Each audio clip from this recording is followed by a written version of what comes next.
The facade Marcus Caldwell adjusted his platinum cufflinks for the third time in as many minutes, a nervous habit he refused to acknowledge. The evening breeze swept across the rooftop terrace of the Ashford Gallery, carrying with it the mingled scents of expensive cologne and the East River below. Manhattan's skyline glittered around them like a crown of jewels, but Marcus's attention was fixed on his own reflection in the glass doors leading back inside. At 48, he'd maintained what he considered an enviable physique. His salt and pepper hair was styled with precise carelessness. His custom Italian suit fit like a second skin, and draped on his arm like a designer accessory was Sienna Blake, all gleaming blonde hair, sculpted cheekbones, and a body that stopped traffic. "Babe, you're doing that thing again," Sienna murmured, her voice carrying the slight rasp she cultivated for her lifestyle videos. She squeezed his bicep possessively. "Relax, you look incredible." "We look incredible," Marcus forced a smile. She was right, of course. They looked perfect together. That was the point. Tonight's gala for the Metropolitan Arts Foundation was the social event of the season, and he'd waited months for this moment. His grand debut with Sienna. His proof to the world that Marcus Caldwell had not just moved on, but moved up. "Just making sure everything's perfect," he replied, brushing a kiss against her temple. The gesture felt mechanical, but Sienna beamed and immediately angled herself for a selfie, the phone appearing in her hand as if by magic. "Marcus, good to see you, old boy." The voice belonged to Gregory Sutton, a fellow real estate developer whose firm competed with Marcus's Caldwell properties. They clasped hands with the firm grip of men who measured everything as a contest. "Gregory, hell of a view, isn't it? Almost as impressive as your date." Gregory's eyes lingered on Sienna just long enough to flatter but not offend. "You're certainly making a statement tonight." That was exactly what Marcus wanted to hear. A statement. For 18 years, he'd been Marcus and Vivian. His identity merged with a woman who preferred libraries to galas, who wore sensible shoes and had opinions about documentary films. Vivian had been sufficient. A good wife, he supposed, in the traditional sense. She'd managed their home, raised their daughter, attended necessary functions with a quiet dignity that some people mistook for class. But somewhere around year 15, Marcus had looked at his wife and seen not a partner but a weight. She didn't understand his world, didn't care about the right connections, didn't sparkle at parties. She read books while he networked. She preferred wine at home over cocktails at the club. She'd let herself go, he told himself. Though if pressed, he couldn't quite articulate what that meant. She was simply there. Background noise in his own life story. The divorce had been finalized 8 months ago. Marcus had been generous. He'd given her the house in Westchester, a comfortable monthly allowance, and full custody of their daughter Claire, who was away at college anyway. Vivian hadn't fought him on anything. That had stung, actually, her easy acquiescence, as if she'd been expecting it, as if she'd been relieved. "Your ex-wife," Gregory continued, pulling Marcus from his thoughts. "Vivian, wasn't it? How's she managing?" Marcus shrugged with practiced indifference. "Fine, I imagine. Living quietly. You know how she was. Never really one for this scene anyway." He gestured vaguely at the glittering crowd. "Probably happy with her garden club or whatever she does now." The dismissiveness in his own voice satisfied something dark in his chest. This was his narrative. He'd been trapped. He'd escaped. He'd upgraded. Sienna giggled at something on her phone, and Marcus pulled her closer. "See?" his posture announced to anyone watching. "See what I chose instead?" But beneath the confidence, beneath the expensive suit and the trophy girlfriend, something gnawed at Marcus Caldwell. It felt uncomfortably like doubt. The shockwave. The gala was in full swing when Marcus noticed the change. It started subtly. A shift in the crowd's energy, conversations pausing mid-sentence, heads turning toward the gallery's main entrance. He was discussing a potential commercial development with Patricia Wong, a venture capitalist, when her eyes drifted past his shoulder and widened. "My God," Patricia breathed. "Is that—" Marcus turned, irritation flashing through him at the interruption. Some celebrity had probably arrived. These events always descended into spectacle when, His breath caught in his throat. A woman stood framed in the archway leading from the elevator, and the crowd was parting around her like water around a stone. She wore a gown the color of emeralds, cut with such elegant simplicity that it made every other dress in the room look like it was trying too hard. Her dark hair, which he remembered as perpetually pulled back in a practical ponytail, now fell in loose waves past her shoulders. But it was her bearing that truly arrested him. The absolute confidence in her posture, the serene smile playing at her lips, the way she surveyed the room not as a guest, but as a host. Vivian? The name escaped him as barely a whisper. You didn't know? Patricia's voice held barely concealed amusement. She organized this entire event. She's the Foundation's new head curator. They poached her from the Whitmore collection 6 months ago. It was quite the coup. Marcus felt the ground tilt beneath his feet. The Whitmore collection was one of the most prestigious private art institutions in the world. Head curator, 6 months ago, right around the time their divorce was finalized. While he'd been imagining her withering away in suburban obscurity, she'd been, "Marcus, darling, who is everyone staring at?" Sienna's voice cut through his spiraling thoughts. She pressed against his side, her fingers digging into his arm with possessive insecurity. Before he could answer, Gerald Pemberton materialized beside them.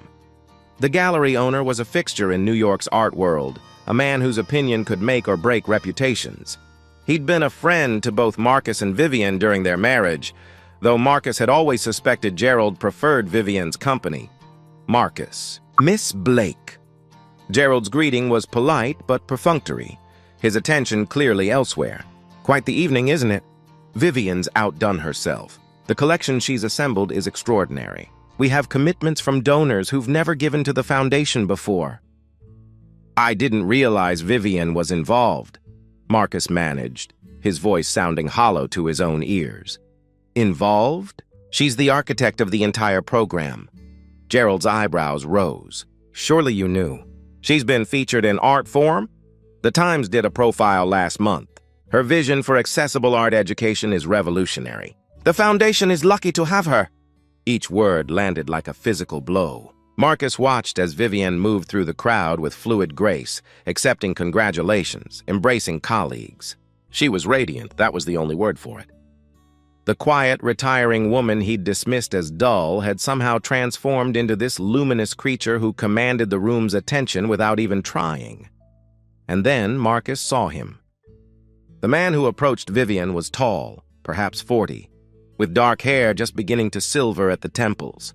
He moved with the easy confidence of someone comfortable in his own skin, and when he reached Vivian, his hand found the small of her back with casual intimacy.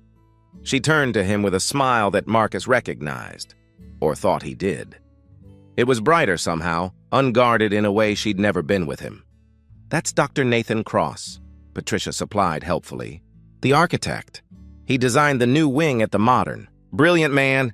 They've been together about 7 months, I think. They met when she was consulting on the Whitmore's expansion project.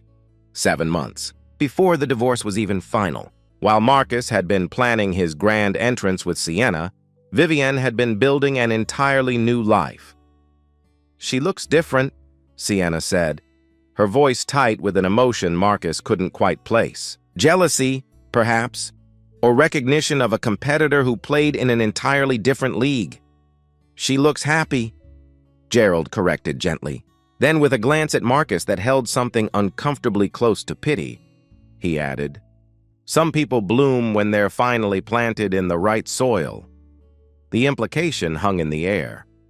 Marcus had been the wrong soil. Vivian was moving in their direction now, Nathan at her side, greeting guests as she went. Marcus's heart hammered against his ribs. What would he say to her? What could he say? Every carefully constructed narrative he'd built about their divorce was crumbling around him. Babe, I need a drink, Sienna announced suddenly, her voice pitched too loud. Like now. This is so boring anyway. These people are all ancient. Marcus barely heard her. His eyes were locked on Vivian, who had finally noticed him. For a heartbeat, their gazes met across the crowded terrace. He waited for hurt, for anger, for any of the emotions he'd assumed she must harbor. Instead, Vivian smiled, a small, knowing smile that made his stomach drop, and deliberately turned away to greet someone else. The dismissal was so complete, so effortless, that Marcus felt it like a slap. The reckoning. The evening deteriorated rapidly after that. Sienna's demands for attention grew more shrill with each glass of champagne, her laughter too loud, her grip on Marcus's arm too tight. She posed for endless photos, her phone a constant barrier between them and any meaningful conversation. People began to excuse themselves from their company with barely concealed relief. Marcus watched Vivienne hold court across the terrace, surrounded by admirers, her hand resting comfortably in Nathan's. The architect said something that made her laugh, a full, genuine laugh that Marcus realized with a sick jolt he hadn't heard in years, maybe ever. When had she stopped laughing like that with him, or had she ever?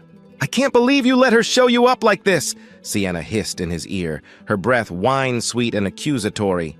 "Everyone's talking about her. No one even cares that we're here." "It's not a competition," Marcus snapped, though every fiber of his being screamed that it was exactly that. And he was losing spectacularly. "Whatever. I'm getting another drink. Try to look less pathetic." Sienna stalked off, her heels clicking angrily against the stone tiles.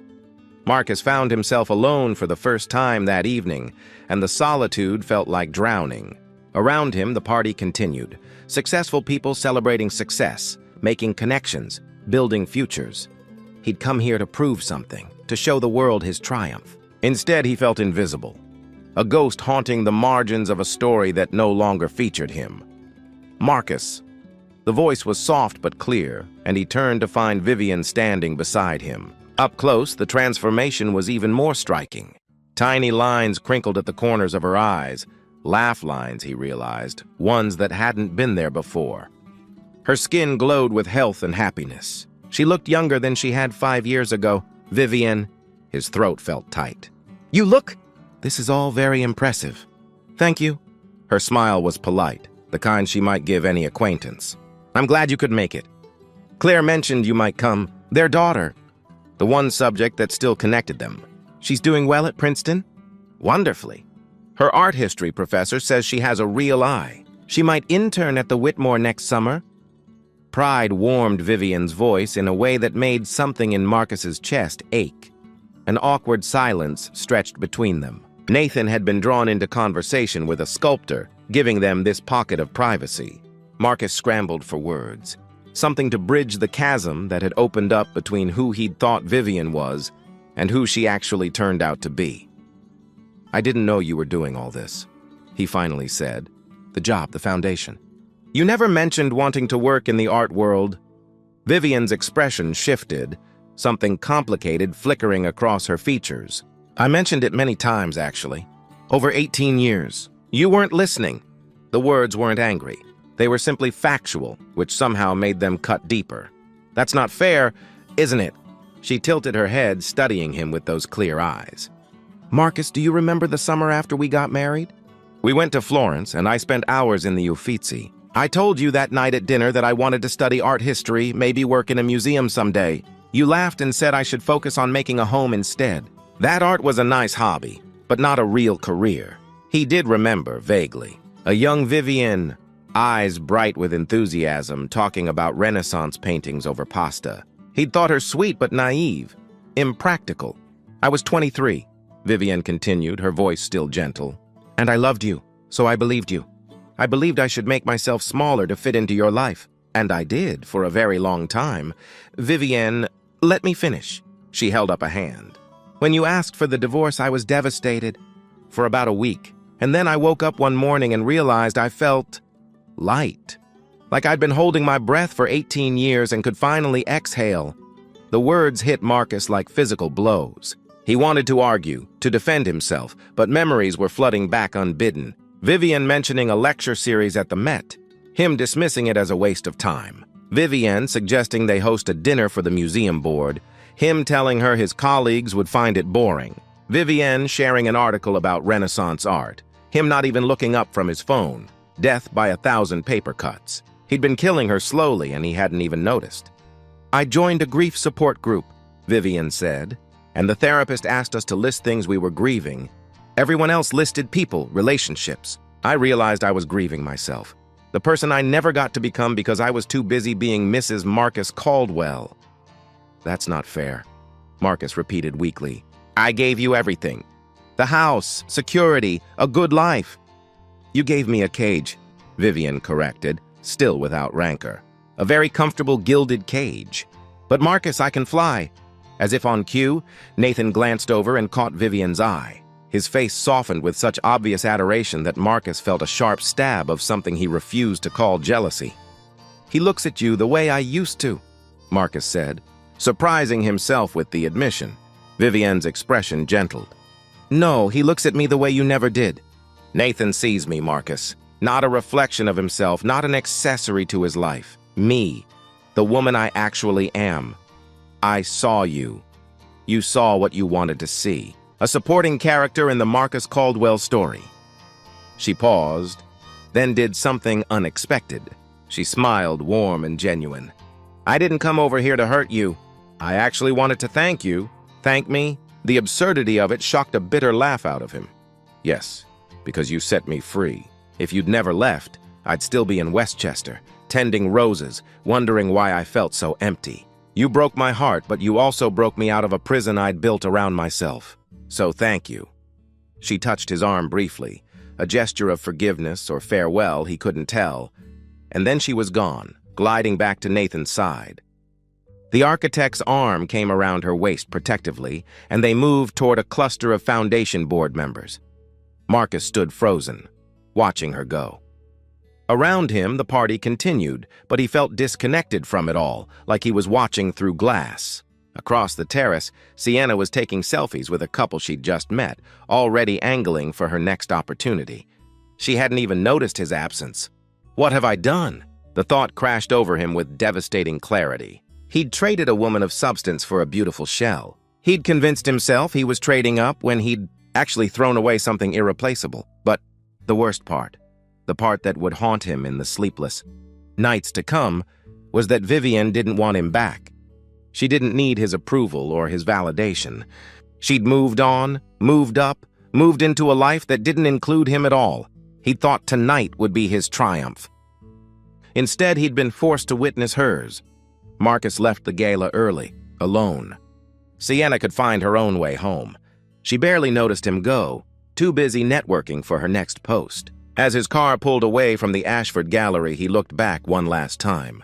Through the floor-to-ceiling windows, he could see Vivian dancing with Nathan, her head thrown back in laughter, radiant and free. The woman he'd discarded like an outdated accessory had become a phoenix, and Marcus Caldwell, who'd thought himself so clever, so decisive, was left with nothing but the ashes of his own arrogance and the hollow victory of being right where he'd always wanted to be, the center of attention in his own empty life. Some men never learn what they have until it's irrevocably, completely gone. Marcus Caldwell had learned too late, and that knowledge would be his burden to carry, a weight far heavier than any marriage had ever been. The end.